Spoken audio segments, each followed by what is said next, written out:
For the fans. For the players.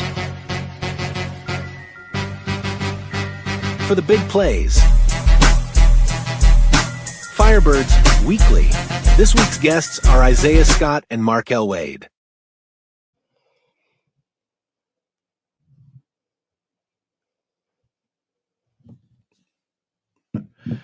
Welcome to the Nest Firebirds Weekly show. I'm your host, Adam Semro, with my co-host, Chris Sipperly. And in the middle, we have two members of the offensive juggernaut that is the Albany Firebirds. We've got receiver Isiah Scott and receiver/kick returner Marquel Wade. Gentlemen, how is it tonight? And how is it coming back after a nice, easy weekend? I feel relaxed. Feel good. Ready to get back to it. Well rested. Yep. Ready for Saturday, I'm sure. Definitely. So, what did you guys do over the bye week? Were you able to go home, see family, that kind of thing? Isiah, I'll start with you. What were you able to do during the bye week? I actually stayed around here. Okay. A lot of working out and everything. Almost felt like practice. Right. How about you, Marquel? I went home. I had a funeral to go to. Oh, unfortunate. I'm sorry to hear. Yeah, somebody in the family. And I worked out a little bit, and then came back up here. Gotcha. So, in our usual format, we are going to be talking to these guys and, trying to find out about who they are and their story. And definitely want to start with Isiah from Ohio, an Ohio guy, Hubbard, Ohio, Hubbard High School. Talk about your football career, when you started playing, your influences, family influence, coach influences, things like that. Tell me about your early football life.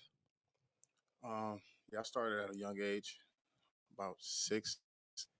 My older brothers was like the main reason why I started playing and everything. So I really didn't want to play.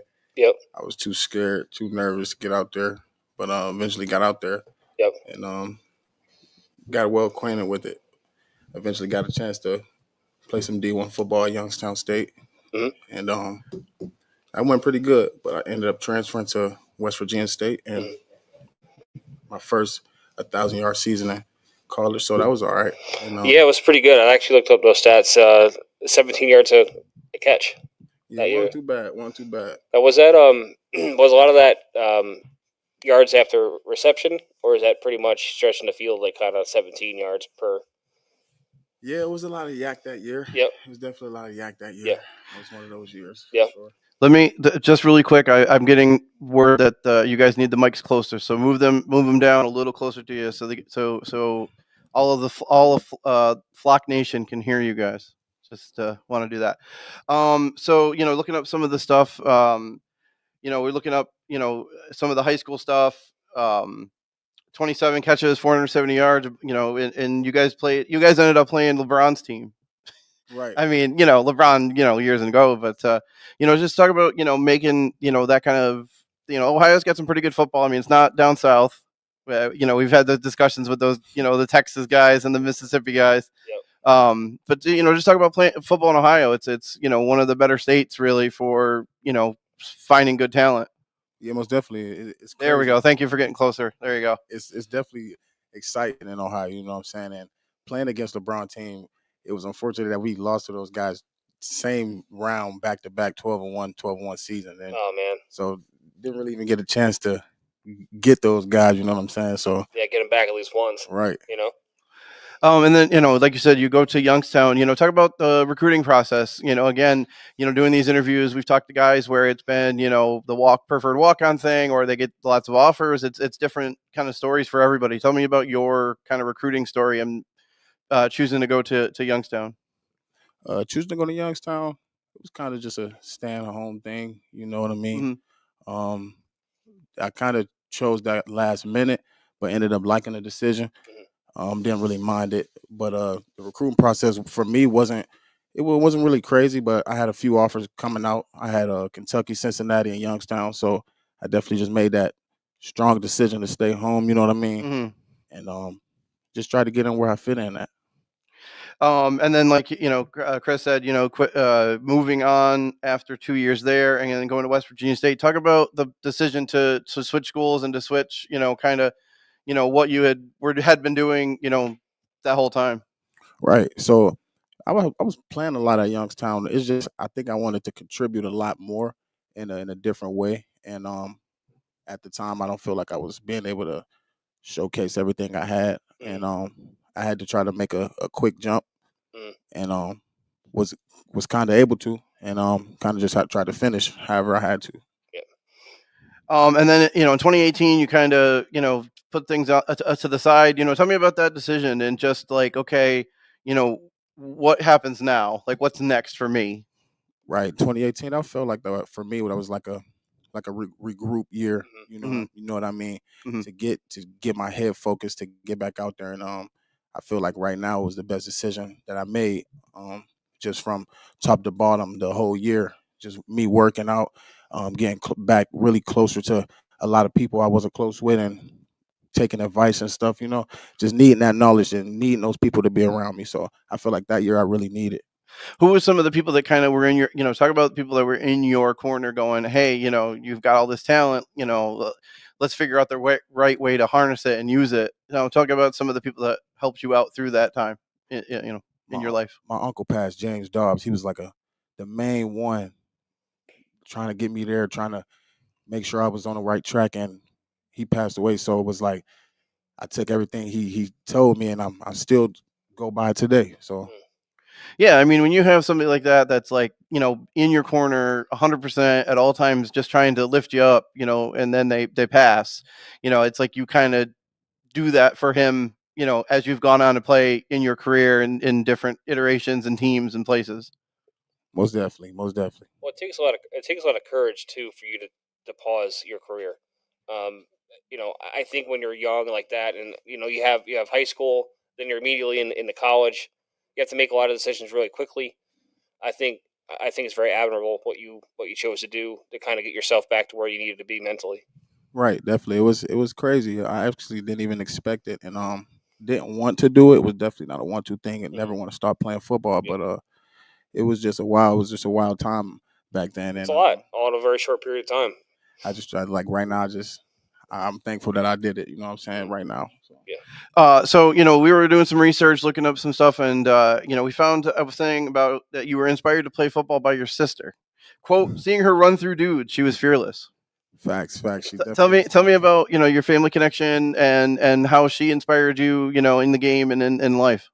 Yeah, I told you I was scared. I didn't even want to play, and you think I would really like get the inspiration from my brothers, but yeah, my sister, she was running everybody over. She was running all of them over too because I wasn't playing, but she was just tougher than everybody. She played running back. She could throw the ball. She played quarterback. She could catch it, and I don't know, her out there, it kind of really did make me want to get out there because she was fast as heck. So How much like are you guys pretty close in age, or is she a little bit older? Like when you're young, it's like you see somebody that physically dominates, but and then to see your sister be able to do that, it's like you look up to that, your older siblings. right, she's only a few years older. Okay. I'm the youngest, but yeah. We also we found a YouTube video, and the title of the video is the most underrated receiver in college football, Isiah Scott. Tell me about this video and how you found out, how it went and all the stuff, in terms of putting yourself out there. I mean, we live in an age obviously where look at a guy like destroying, kicking in the UFL, and it's like it all started from YouTube videos and the NCAA basically messing him up and like, well, you can't do that anymore. And he's like, well, fine, I'll just do my own thing. Talk about, how social media can help you in your process as a football player and now obviously as a professional. Oh yeah, everybody's on social media, so it's like the platform to basically put yourself out there and everything to get yourself out there. Like some of the most important people is on social media, so you get yourself out there by putting your highlights up. Might be one of the best things you got going for you. That might be the only thing you got going for you, but you stay on that track because somebody's watching every time. Yeah. You know what I'm saying? Well, the other thing is too, and I think it's really important is being mindful of what you do put on social media. It could be as helpful as it could be detrimental depending on how you handle it. Right, especially when you're trying to get to a certain level, you definitely want to watch what you put on there because important people watching you, they want to see some good things on there. Yeah.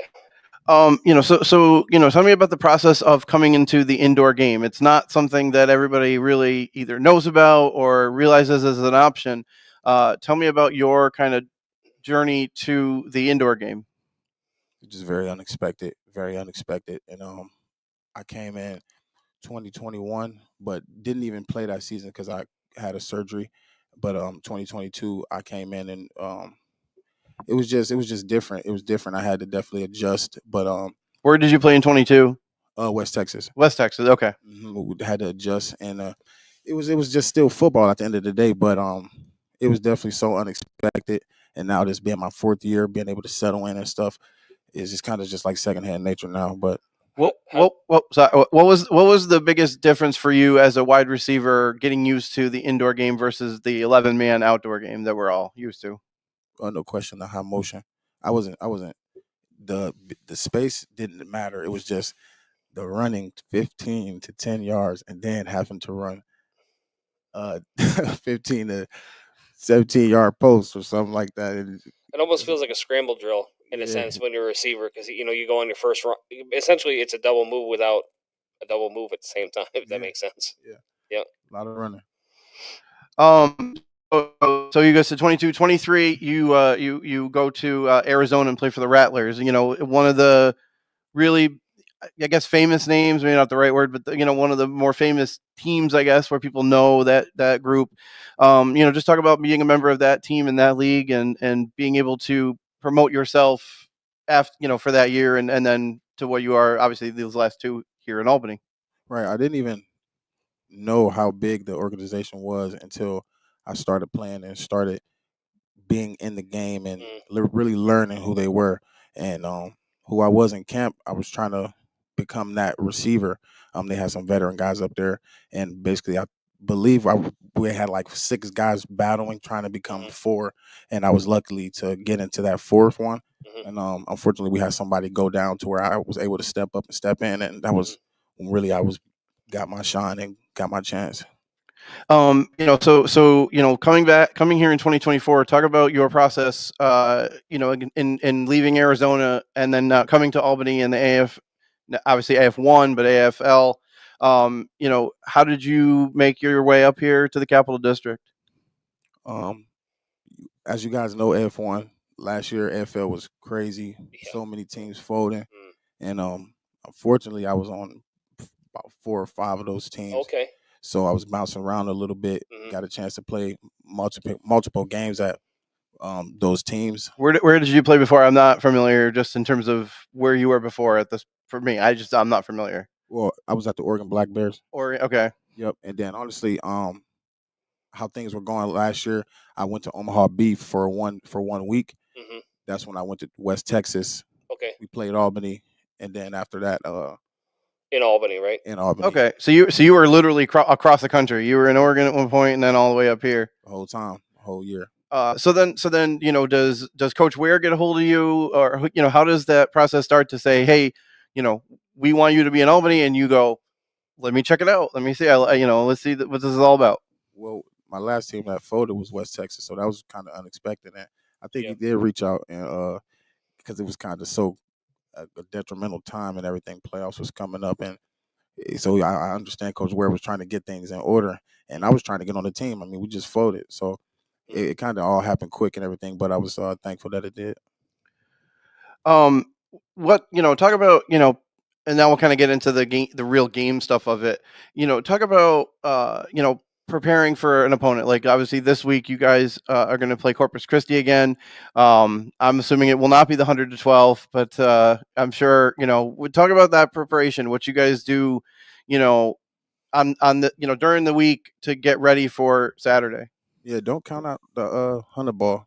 All right. I guess as soon as I said it, I'm like, I know that's going to be a problem. But yeah, no, we can't count out the 100 ball. But yes. But no, like any other week, we're just going to prepare. It's never really about them. It's about us making sure we execute and do exactly what we say we're going to do and how we practice. So just preparing exactly how we've been doing from the start, making sure we're on beat and on the same page, just like every other week. Now, I've heard that a lot this year. And I can't say that I heard it last year because I don't recall a lot about worrying about your team, not necessarily worrying about your opponent. Is that a Coach Ware sort of thing, or is that something that's kind of materialized through the season, or has it been here like that before? Yeah, I think that's just an Albany thing, Yeah, and it just sticks. And yeah. this team specifically, like we understand it. So Mm. Embrace it. You know what I mean? yeah, So coming back here this year, going through, we found an article talking about how you haven't had a chance to win a championship. This year, obviously, Albany coming in, 8-0 coming into this week's game against the Tritons.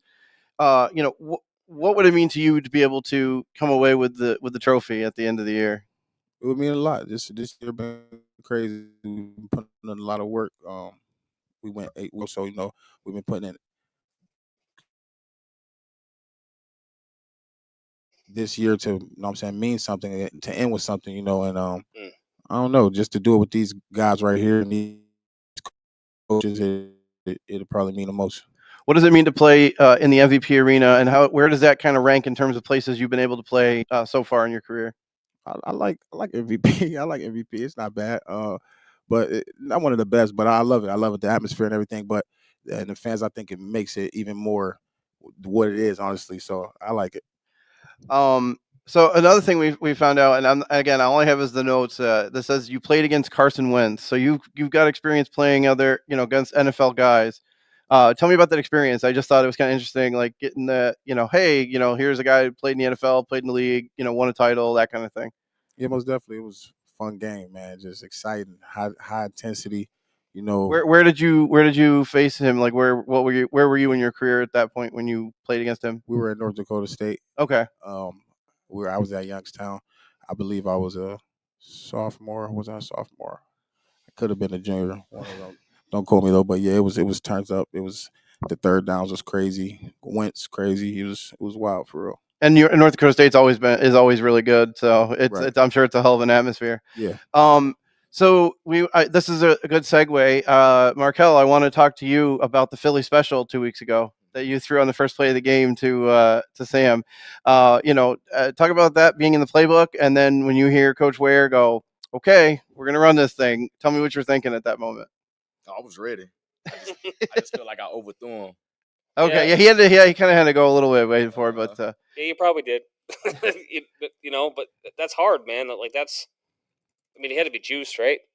Yeah, but I was ready. I was prepared. And next time I'll probably throw it even more better. You probably be in the end zone next time. is that something where you guys, like, he brings it out of practice and he's like, well, this is what we're gonna do, and you're like, oh, okay, I get to throw the thing. Hey, it was just that timing. It was like he had a trick play, and it was my time up at that time. Okay.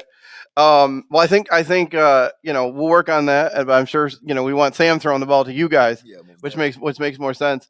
How has your season really gone so far? Obviously, you've had some success in the receiving or the return game, success as receiver. Obviously, Albany scored over 500 points this year. How has your season gone so far for you through the first 8 weeks? Oh, it's going good. It's been better than what it was last season for me. So it's going good. I'm just trying to stay more consistent on a lot of things and trying to get in the end zone a little bit more. So any way to help my team out. And as the main returner, I think special teams is probably maybe the biggest difference in terms of the indoor game versus the outdoor game. How is special teams different, going from the 11-man to the arena for you? What is maybe the biggest difference? And then, when somebody sees it on TV and they're like, okay, this is football inside. What's some of the differences that people might see in terms of the return game? See, the difference from outside to inside here is like we got the nets.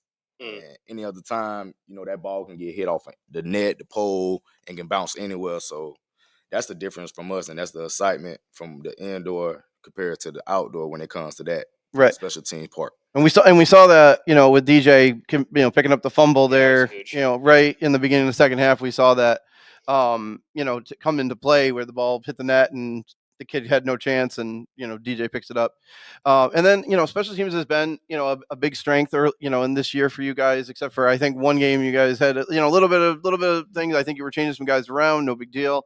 How does that lift the team when it's like Henry kicks a deuce, or hey, we got to return past midfield, that kind of thing? Talk about that lift for these guys offensively when you guys make a play like that on special teams? Oh, it's the momentum for everybody on the team, even the defense, because that's Mhm. what we talk about every week in practice, like every day in practice. That's all we talk about is getting the special teams perfect, making sure everybody on the special teams and not on the back and looking crazy, because that's what's gonna make us win the game sooner or later. No, you're right. I mean, we go through putting those together, and we've even talked. I think even last week on the post game show, this team's really hard to beat because you're good at everything. Um, it seems like it's a 3-phase game, and you have 3 phases that are contributing every single week. And it's always different guys too. So it's like, okay, so let's say a team wants to go after DB3 on offense and just focus on him. Right now, the AF1 just put out a thing that he's the Triple Crown leader. He's got 49 catches. Half of them are touchdowns, which is insane. And he's got over 700 yards. And let's say a team decides, well, we're gonna go after him. Now you got 4 touchdowns, Isaiah. Or you got a couple of TDs, in the role that you play. So that's another part of it. Yeah, it's all 3 phases are doing it, but it's different guys on all of those phases as well. We talked about it before too. Like every single one of your receivers kind of brings something different to the table. I think that's what makes it most, honestly, as a fan, very interesting to watch because Isaiah's taking over the game, Wade's taking over games. You name it, they're taking over the games. And then you got guys. Any of you guys want to doing a Dirty Bird celebration? Like, I think he's got that on lock. You think that's his? That's Yeah. all his. All right. That's all his. 21? Yeah, Yep, that's 21. 21. Oh, yeah. 21. Yeah, 21. Yeah. And something else I noticed too is on special teams. I mean, defense was as well, but special teams. This 2 weeks ago against the Cats, you guys were laying wood on special teams. Oh my goodness. Yes. I mean, every time you go down there, somebody is getting cracked. You just talk about that physical, just being super physical on special teams, because that, for a receiver, a returner, and this, if I'm getting hit, I don't want to do that anymore. So that's what you guys do to them. We just trying to make a statement every time we down there because we know what we can bring in. We just trying to make sure they feel us, and every time we hit them, they're gonna make them get weaker and weaker, and sooner they gonna fold. There's nothing worse as a bigger player to get hit by one of those skill guys. Yeah. And embarrass you. That's the soul crusher. Yeah, those hits hurt too. Yeah, they do. One of our mother blocker, Denise, I always want to know this. Can they hear us? And does it help when we're on our feet and screaming, whistling? Oh, this is a question for both of you guys. Talk about the flock and the support you guys get. Obviously, when we're in the arena and the games are going and everything's crazy, but also what they do for you guys. I know that they put together the bags for you guys. Just talk about their support and, if you've ever seen anything like that in other cities.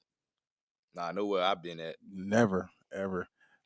That's some stuff they do behind the scenes that don't really get a lot of public attention, but that stuff we appreciate a lot, and we can't thank everyone enough.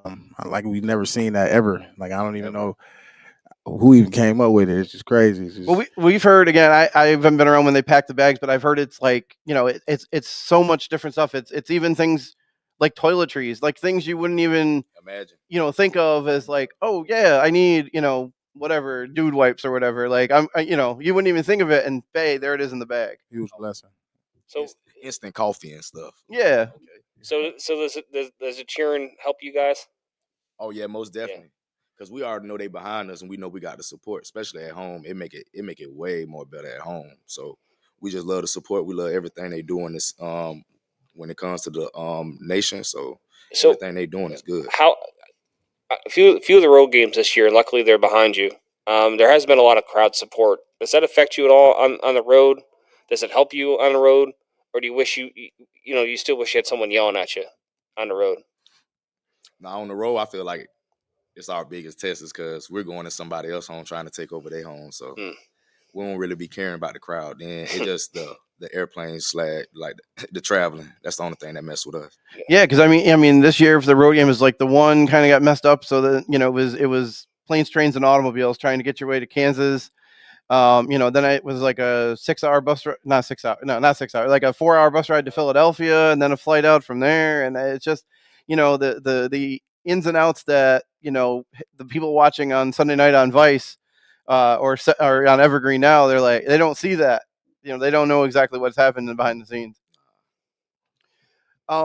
And then I guess the last thing I'll kind of pull it off here is getting ready for Corpus Christi. I think it's going to be I think it's going to be a pretty good game. I mean, obviously those guys are right in the thick of the playoff hunt right now.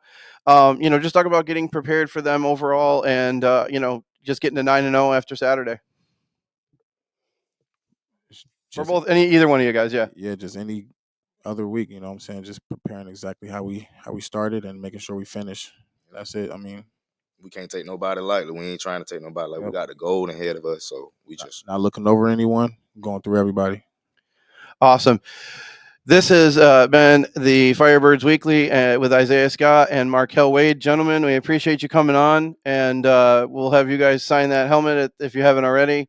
And we look forward to Saturday, and we'll see you guys later. Thanks for coming. Yes, sir. Thanks for watching out there, guys. Thanks, guys.